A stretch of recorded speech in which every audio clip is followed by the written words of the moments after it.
Hugo. Once upon a time was a goblin named Hugo. Hugo was talented cook, but no one knew this. People were frightened of Hugo.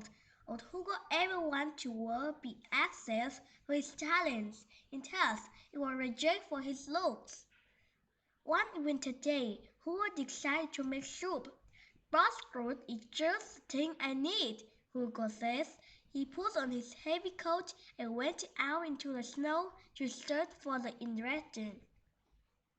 No time, Hugo reached the tree where the buzzroot grew. He began to dig around, looking for the roots. He stopped when he heard someone crying. He looked up and saw a mouse shivering in the cold. The mouse drew back with fear when he saw Hugo. "Don't be frightened, Hugo says. "I won't hurt you. Here, take my coat." "My name is Hugo," he said. "What's yours?" "Ella's," said the mouse. She was nervous, but accepted Hugo's coat. "What are you doing in the forest without a coat, Ella?" Hugo asked. "Looking for my buzzroot," Ella says. "The castor thief took me to make buzzroot soup for the queen. I don't even know what buzzroot looks like, and if the queen doesn't like my soup, she'll have my head." "I make a very good buzzroot soup," Hugo said. "I'd be honored to have you cook for the queen, but I don't see how they ever let me in the castle." "Leave that to me," Ella said smartly. Ella and Hugo quietly snuck into the castle garden. "Wait here," Ella whispered. She returned with a dress and a shawl. "Put this on," she says. "Couldn't you find something a little more fitting?" Hugo complained as he begrudgingly put on the dress. Fully disguised, Hugo and Ella snuck past the castle guards. Once in the kitchen, Hugo looked around, examined the pots and pans. He serviced the spongy. "This is going to be the best soup I ever make," he exclaimed. "It better be," Ella says, "because if it's not, it will be both our heads." Hugo gulped. Then he set to work. Ella helped too. They peeled potatoes, onions, and garlic. Hugo carefully selected the right spices and herbs.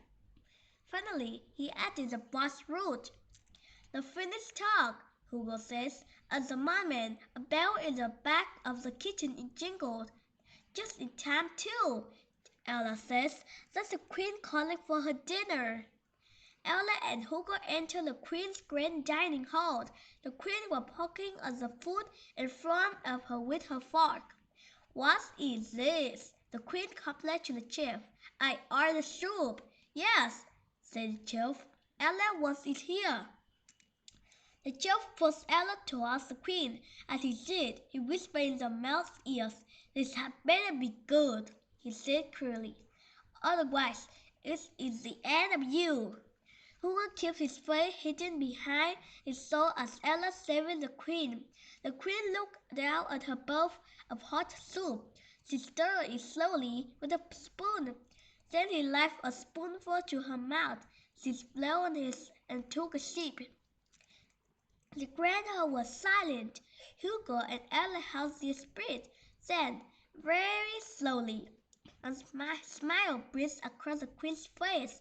"Why, this should be wonderful!" she exclaimed. "I demand to know who made it." Hugo stepped forward. "I did," he said meekly. "Come, dear, don't be shy," the queen says. "Show me your face." Hugo removed the sauce and revealed his face. A gasp went through the hall. "Who let this creature into the castle?" the chef called out angrily. Ella stepped forward. "I did," she says. "We shall have your heads," said the chef. "We shall not," called the queen. "Apparently, my chief does not who he is speaking to. I apologize for his runners to goblin. And just now, who am I speaking to?" asked the chief snugly. "Why, chief, don't you know?" said the queen slyly. "This is your new boss." The horse and room were